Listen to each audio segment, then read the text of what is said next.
Back to सुबह सवेरे पाकिस्तान। कुछ बात करेंगे टूरिज्म की, क्योंकि पाकिस्तान समेत दुनिया भर में आज सयाहत का आलमी दिन मनाया जा रहा है और इस दिन को मनाने का मकसद सयाहत के फ़रोग, नए सयाहती मकामात की तलाश, आसार कदीमा को महफूज बनाने समेत सयाहों के लिए ज़्यादा से ज़्यादा और जदीद सहूलियात पैदा करना है। हाँ जी, सयाहों का तहफ़्फ़ुज़ भी और नए सयाहती मकामात तक आसानी से जो रसाई है, इस समेत दीगर जो मुतल्लिका अमूर है उनको हम फ़रोग़ दें। आज के दिन का मकसद ये है। पाकिस्तान का शुमार अपने जोग्राफियाई महल वक़ू की बात करें तो उसके लिहाज से दुनिया के उन खुशकिस्मत ममालिक में होता है जहाँ एक जानिब बुलंदो बाला पहाड़ हमें नज़र आ रहे होते हैं, दूसरी जानिब वसी व अरीज़ ज़रख़ेज़ मैदान भी मौजूद है। बिल्कुल हमजा, वतन अजीज़ को अल्लाह पाक ने कुदरती नज़ारों के साथ साथ बेशबहा तारीख़ी ख़जानों और सैकड़ों मजहबी मुक़द्दस मकामात से भी नवाजा है। सयाहत उन शोबों में से एक है जिसमें मौजूदा हुकूमत के आने के बाद काफ़ी बढ़ोतरी भी हमने देखा है कि हुई है। हाँ, और वज़ीर-ए-आज़म इमरान खान की हिदायत पर मुल्क में सयाहत के फ़रोग़ के लिए बेशुमार इक़दामात भी उठाए जा रहे हैं, मगर सयाहत के फ़रोग़ के लिए ट्रांसपोर्ट इंफ्रास्ट्रक्चर डेवलपमेंट के साथ साथ तरबियती मराकज़ का क़याम भी अहमियत रखता है।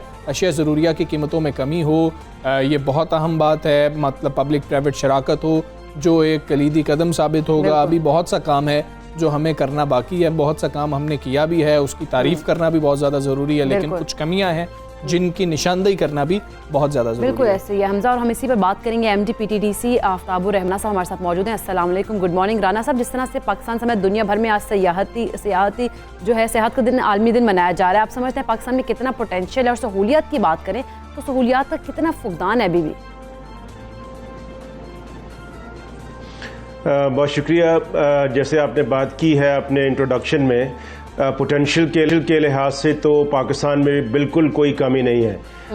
हम देखते हैं कि हमारा जो पाकिस्तान का जोग्राफियाई लैंडस्केप है वो बहुत ही शानदार और ख़ूबसूरत है।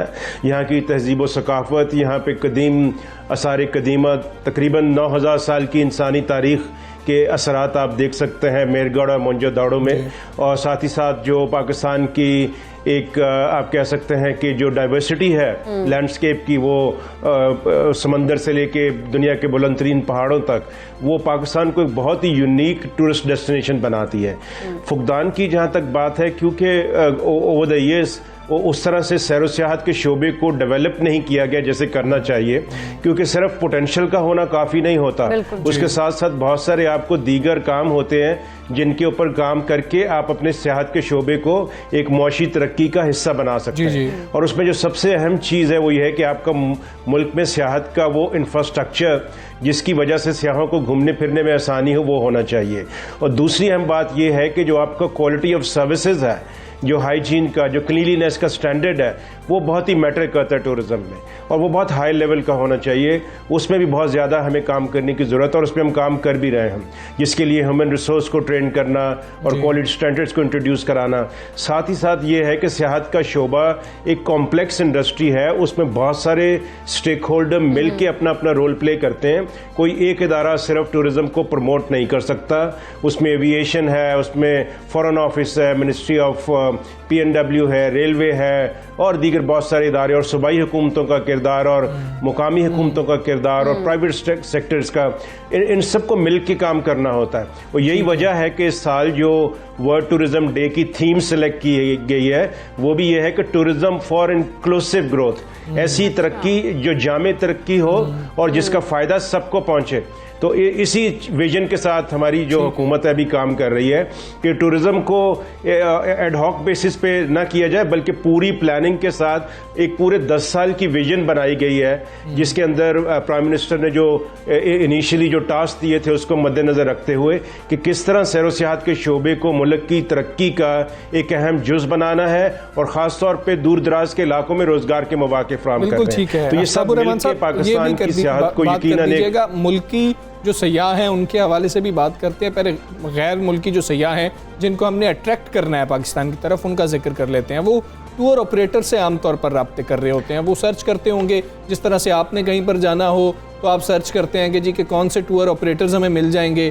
तो टूर ऑपरेटर्स का क्या निज़ाम बनाया गया है कि अगर गैर मुल्की सयाह को रब्ता करना चाहते हैं तो उनको कहीं पर टूर ऑपरेटर्स मिल सकें, और ऐसे टूर ऑपरेटर्स मिल सकें कि जिनको स्टेट भी ये ऑन करती हो या वेरीफाई करती हो कि ये लोग जो हैं काबिल भरोसा लोग हैं और ये कोई फ्रॉड नहीं कर जाएंगे, इसलिए क्या सिस्टम अपनाया जा रहा है? फिर मुल्की सयाहों की बात करें तो टूर ऑपरेटर्स रजिस्टर्ड हैं, नहीं है रजिस्टर्ड, पता ही नहीं है, जिसका दिल करता है 2 बसें निकालता है और ले जाता है, पूरा टूर ले जाता है। इसके लिए क्या सिस्टम बनाया जा रहा है?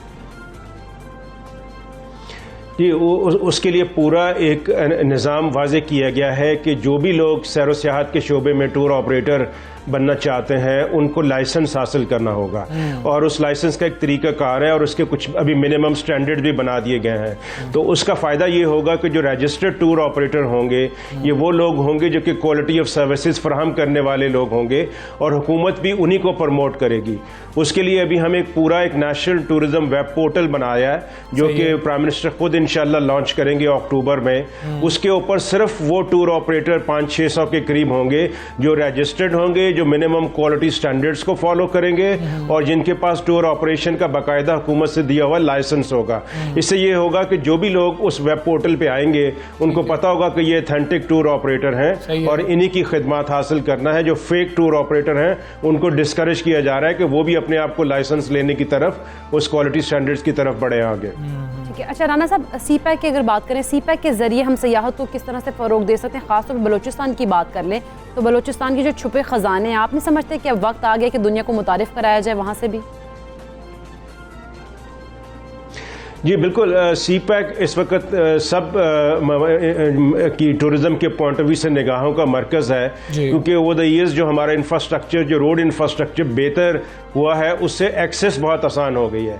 अभी आप गवादर, कराची से लेके बलूचिस्तान के इलाकों से लेके शुमाली इलाकों तक तमाम एरियाज़ में बड़ी आसानी से और कम वक्त में सफ़र कर सकते हैं। अब 12 के करीब ऐसे एरियाज़ आइडेंटिफाई किए गए हैं जो कि along the CPEC route हैं, जहाँ पे टूरिज़म इकोनॉमिक्स जोन्स बनाए जाएंगे और वो मरकज़ बन जाएंगे और वहाँ से इर्द गिर्द के इलाकों में सियाह पे सफ़र कर सकेंगे। और ख़ास तौर पे बलूचिस्तान में जो कोस्टल बेल्ट है तकरीबन 750 किलोमीटर का, वहाँ पे जो बलूचिस्तान कोस्टल डेवलपमेंट अथॉरिटी है वो भी मुख्तलिफ प्रोजेक्ट्स के ऊपर काम कर रही है, जहाँ पे टूरिस्ट रिजॉर्ट्स बनाए जाएंगे all the way along the coastal line in Balochistan.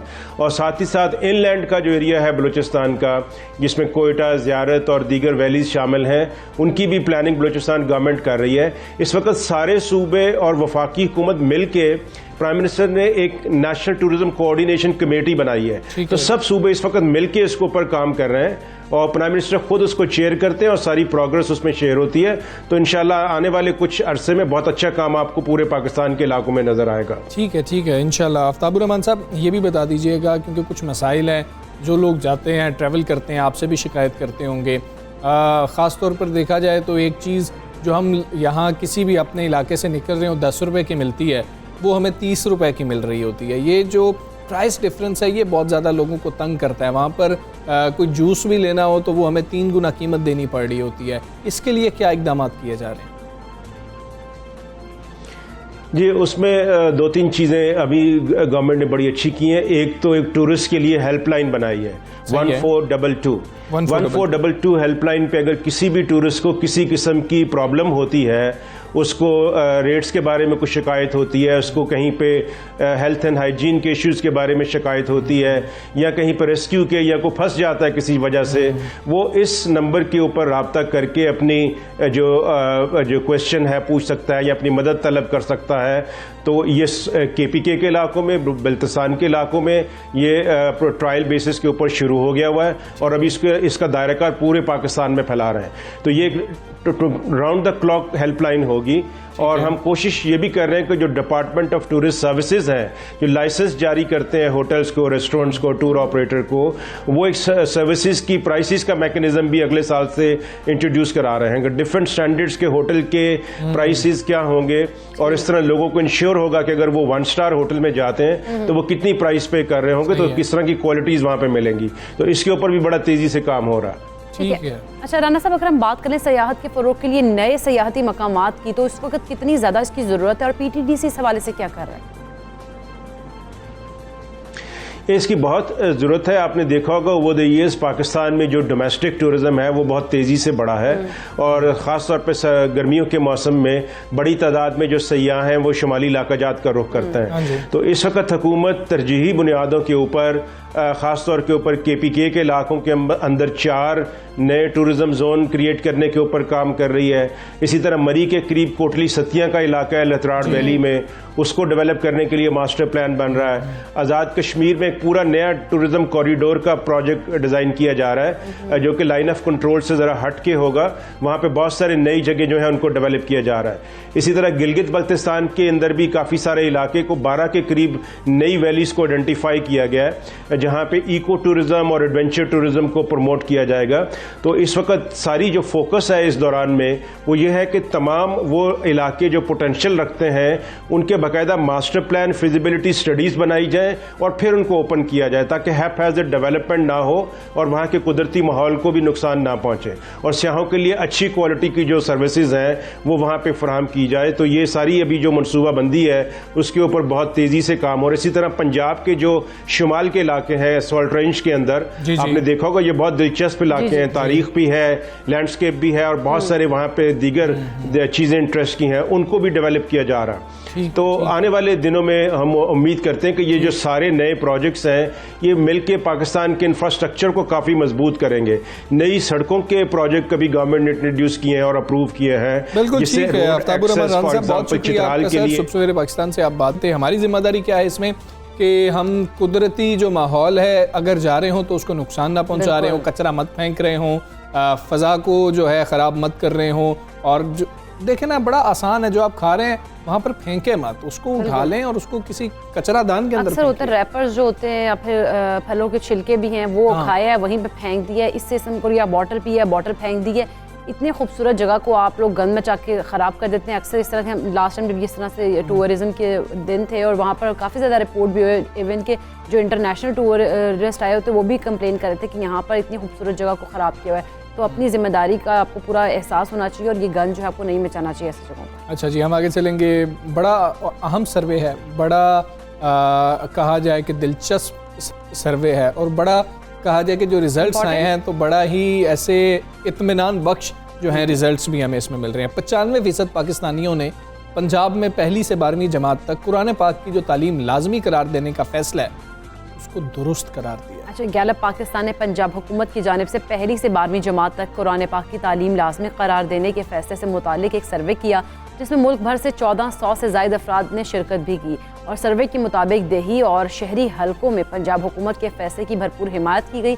देही इलाकों की बात कर लें तो 96% जबकि शहरी इलाकों के 95% अवाम पंजाब हुकूमत के फैसले के हामी नजर आए। और क्यों हामी नजर ना आए कि मतलब इतनी अहम चीज़ है, इतना अहम फैसला किया गया, इतना खुशाइंद अच्छा फैसला है, जितनी तारीफ की जाए वो कम है। अगर बच्चे के दिमाग में इतनी जगह है ना कि वो फिजिक्स के न्यूमेरिकल्स याद कर सकता है और रट्टे मार रहे होते हैं हमारे बच्चे, उसको समझ लग रही है, इतने इतने फार्मूलाज याद कर सकता है, अलजबरा कर सकता है हमारा बच्चा, तो अहादीस भी हमारा बच्चा याद कर सकता है, उसके दिमाग में इतनी गुंजाइश मौजूद है। अगर आपको ये लगता है कि बच्चों के दिमाग में इतनी गुंजाइश, इस तरह के एतराज़ात इतने मतलब कि तो बड़ा ट्रेंड भी किया, एतराज़ तो लोग कर रहे थे। लेकिन आप ये देखें कि बच्चे जो पढ़ रहे हैं पहले ही उनके जो बेसिक सब्जेक्ट्स हैं उनके साथ उनको और कितनी बुक्स लगा के उनको पढ़ाया जाता है उनके नॉलेज में इजाफा करने के लिए। तो मेरा ख्याल है कि अगर इस तरह अहादीस और कुरान पाक की तालीम दी जाएगी तो वो भी कर लेंगे लर्न, उनको कोई मुश्किल नहीं होगी। वो उसको भी जितना वो इतना ज़्यादा काम कर रहे हैं लर्न कर रहे हैं वो उसको ये भी याद करने में कोई मसला नहीं होगा, कोई मसला नहीं होगा। अगर ये आपको लगता है कि बच्चे का दिमाग इतना नहीं है तो बच्चे का वहाँ से थोड़ा सा बोझ कम कर दें या कुछ कर दें। आप इस तरह से नहीं है, बच्चों को हम जो सिखा रहे होते हैं बच्चे वो सीख रहे होते हैं और इस चीज़ की बड़ी ज़रूरत थी। और ये गैलप सर्वे ये बता रहा है कि लोग यही चाहते हैं कि हाँ हमारे बच्चों को कुरान पाक की तालीम दी जाए और बहुत ज़्यादा ज़रूरी है। और ये गैलप सर्वे जो है ये इस बात की जो है निशानदेही भी कर रहा है, तस्दीक भी कर रहा है कि वाक़तन लोगों ने इस फैसले को पसंद किया है, इस फैसले को खुशाइंद कहा है और पेरेंट्स बहुत ज़्यादा मुतमईन नज़र आए हैं कि हमारे बच्चों के ईमान की हिफाजत के लिए भी कुछ इंट्रोड्यूस करवाया गया है और ईमान की हिफाजत भी हो सकेगी। हम मतलब दुनियावी तालीम तो हासिल कर ही रहे हैं, दीनी तालीम साथ हासिल करना बहुत ज़्यादा ज़रूरी है। और हम कामयाब कैसे हो सकते हैं? अगर हम अल्लाह ताला ने जो हमारे लिए चीज़ें वज़ा कर दी हैं उनका हमें इल्म ही नहीं होगा। बिल्कुल, हम अपने बच्चों को अगर ये पढ़ाएंगे नहीं तो उनको कैसे पता लगेगा हमने इस्लाम के उसूलों के मुताबिक अपनी ज़िंदगी कैसे गुजारनी है। जब तक बच्चे पढ़ेंगे नहीं तब तक बच्चों को पता नहीं लगेगा। तो इसीलिए ज़रूरी है, क्योंकि जिस तरह से गैलप सर्वे में बता दिया, पेरेंट्स ने या जो लोग थे उन लोगों की राय ने बता दिया कि 95% से जो अबव लोग हैं वो लोग इस चीज़ के हामी हैं। वो कहते हैं कि अच्छी बात है। और बस फिक्र नहीं करनी, बच्चों के दिमाग में बड़ी जगह है, बच्चे इंशाल्लाह आराम से ये कर लेंगे और बहुत अच्छा जो है तरीके से उनकी ज़िंदगी पे बड़े मुस्बत असरात आ रहे होंगे। आगे चलते हैं, मईशत की कुछ बात कर लेते हैं। और आज की दुनिया में किसी भी मुल्क की मुआशी तरक्की में वहाँ के टैक्स निज़ाम का बहुत बड़ा अमल दखल होता है। बिल्कुल, टैक्स हुकूमती आमदनी का सबसे बड़ा ज़रिया होता है जिससे मुल्क की मुआशी ज़रूरियात पूरी करने में सबसे ज़्यादा मदद भी मिलती है। मगर बदकिस्मती से पाकिस्तान में टैक्स देने का कल्चर ही नहीं है। और मौजूदा हुकूमत टैक्स दहिंदगान का दायरा कार जो है बढ़ाना चाहती है, जिसके लिए मुतअद्दिद कोशिशें भी की जा रही है, मगर उसके बावजूद वफाकी हुकूमत को टैक्स नेट वसी करने में बदस्तूर मुश्किलात का सामना है। अच्छा हमजा, 3 माह के दौरान हुकूमत बमुश्किल 1900 नई सेल्स मशीनों को टैक्स सिस्टम से मुंसलिक कर पाई है। फेडरल बोर्ड ऑफ रेवेन्यू की बात करें तो उनके ज़राए के मुताबिक गुज़श्ता टैक्स ईयर में 3.1 million income tax returns file हुए थे, लेकिन इस बार जो है सूरत हाल थोड़ी मुख्तलिफ है। अब तक 1 मिलियन के लगभग ही जो है टैक्स रिटर्न मौसूल हुए हैं। कुछ दिन रहते हैं, आज 27 है और 3 दिन जो हैं वो बाकी हैं। इस हवाले से हम बात करेंगे। हमारे साथ मौजूद मौशी तजियाकार हैं डॉक्टर इकरामुल हक साहब। डॉक्टर साहब अस्सलाम वालेकुम, गुड मॉर्निंग। डॉक्टर साहब, पहले तो ये हमें बता दें कि टैक्स फाइल करना, रिटर्न फाइल करना हर शख्स के ऊपर लाजिम है या सिर्फ उस शख्स के ऊपर लाजिम है कि जिसने रिटर्न फाइल करनी है, जो टैक्स पेयर हो, जिसकी आमदनी के ऊपर कुछ टैक्स बनता हो, जिसने टैक्स गवर्नमेंट को देना हो? जी बहुत शुक्रिया। सुबह पर खैर, मैं अर्ज़ करूँ कि जो लोग भी काबिले आमदनी जिनकी भी हो इनकम, उनको अपना गोशवारा दाखिल करना है। और उसके अंदर कुछ लोगों पे तो लाजिम है जिनकी उन्होंने वहाँ कैटेगरीज बना दी हैं कि अगर आपके पास 1000 सीसी से ज़्यादा की गाड़ी है, अगर आपके पास इस हद तक जो है वो आपके फ्लैट या मकान का साइज़ है, तो हमारे यहाँ जो है वो हर कंपनी को भी रिटर्न देनी है और हर जो शख्स है जिसकी काबिले टैक्स आमदनी है उसको रिटर्न का गोशवारा और अपनी आमदनी का गोशवारा लाजम तौर पर दाखिल करवाना होता है। अब जो हम देख रहे हैं सूरत हाल के पिछले साल 2 दफ़ा इन्होंने तारीख बढ़ाई और दिसंबर 9 को आखिरी जो थी वो डेडलाइन थी, तो उस वक्त तक 3.1 मिलियन आए थे। अभी चूँकि ये पहला साल है जहाँ उन्होंने ये कहा है कि हम तारीख नहीं बढ़ाएंगे, क्योंकि रिटर्न का जो फॉर्मेट था वो आपको बजट में फाइनेंस बिल के साथ ही फाइनल कर दिया गया था। मगर इतने महीनों के बावजूद भी आप देख रहे हैं कि सिर्फ अभी तक 1 मिलियन लोगों ने जो है वो अपना गोशवारा दाखिल करवाया है, जो कि बहुत ही जो है गैर इत्मीनान सूरत हाल है। तो हमें इससे 10 मिलियन तक कैसे लेके जाना है, क्योंकि इस वक्त 100 मिलियन जो मोबाइल यूज़र हैं, जो वैसे तो 186 मिलियन के करीब पाकिस्तानी लोगों के पास सिम्स हैं, तो वो सारे के सारे पहले इस माली साल से पहले 12.5% एडवांस इनकम टैक्स दे रहे थे और अब वो 10% 1 जुलाई से दे रहे हैं। तो इनमें से कौन से लोग जो हैं, क्योंकि ये बायोमेट्रिक का हमें पता है कि ये शख्स जो है इसका, और अब अल्हम्दुलिल्लाह पाकिस्तान में आपने देखा कि ब्रॉडबैंड यूज़र जो हैं वही तकरीबन 103 मिलियन है। और इन सब से रिटर्न जो है अगर पिछले साल में देखा जाए तो 103 थे, अब तो 106 हो गए हैं इस अगस्त में। तो इन सब में से ये देखा जाए कि किसकी जो है वो 30 से 35 हज़ार रुपये जो है वो साल की पे करता है, तो वो जाहिर है कि आदमी ऐसा होगा जो उसको गोशवारा ज़रूर देना चाहिए। तो टैक्स तो सारे दे रहे हैं, मगर ये कि गोशवारे क्यों जमा नहीं करवाते, इसकी तरफ फेडरल बोर्ड ऑफ रेवेन्यू को तवज्जो करने की जरूरत है। अच्छा डॉक्टर इकरामुल हक साहब, ये बताइएगा क्या हुकूमत की जो टैक्स इक़दामात हैं वो दुरुस्त हैं, आप समझते हैं? जैसे कि नॉन फाइलर्स के बिजली के बिलों पर भी हम देखते हैं कि भारी टैक्स आयद किया जा रहा है।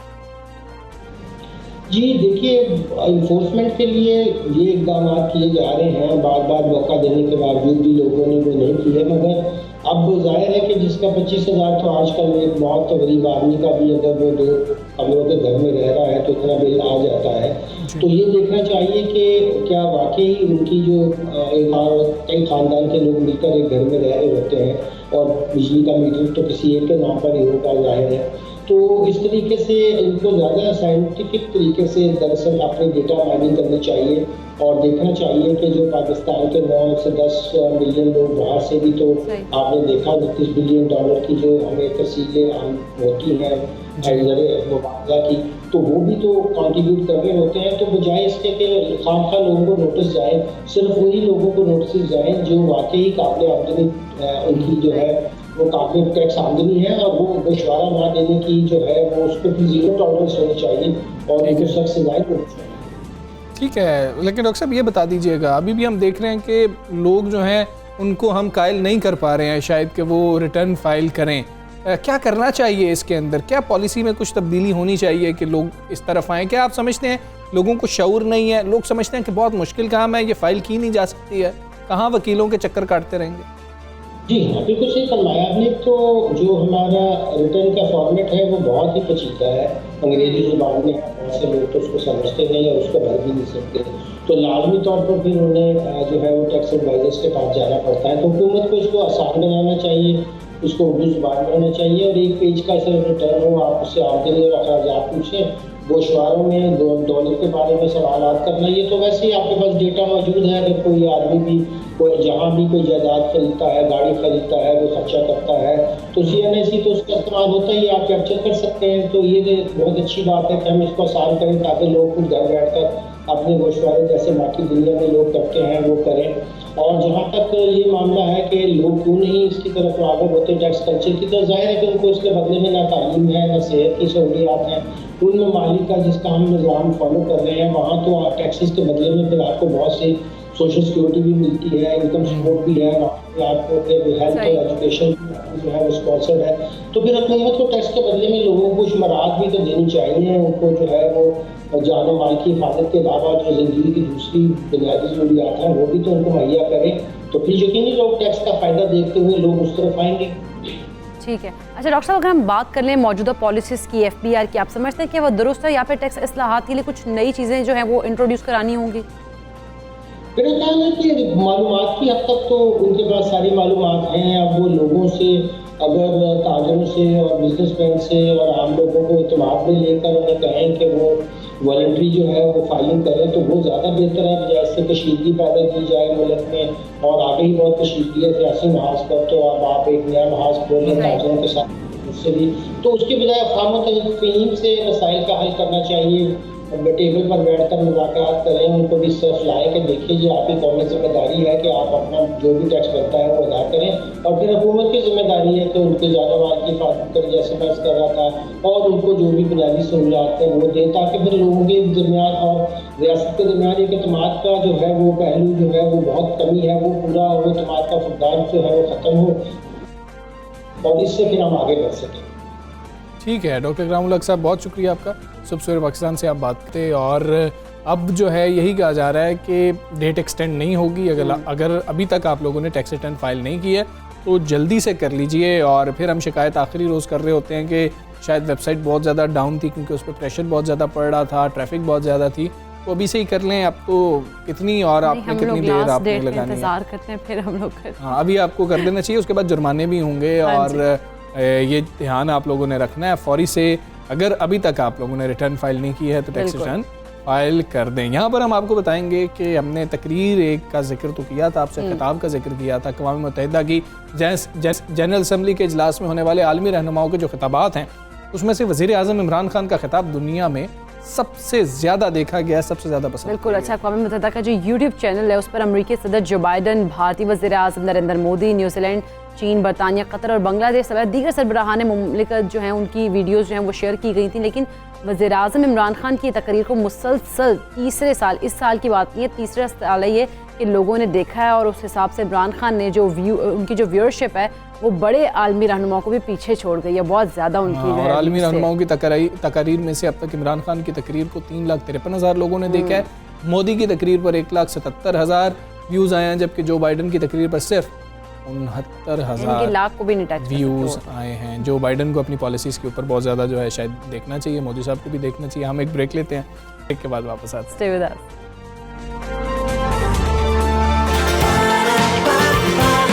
सुबह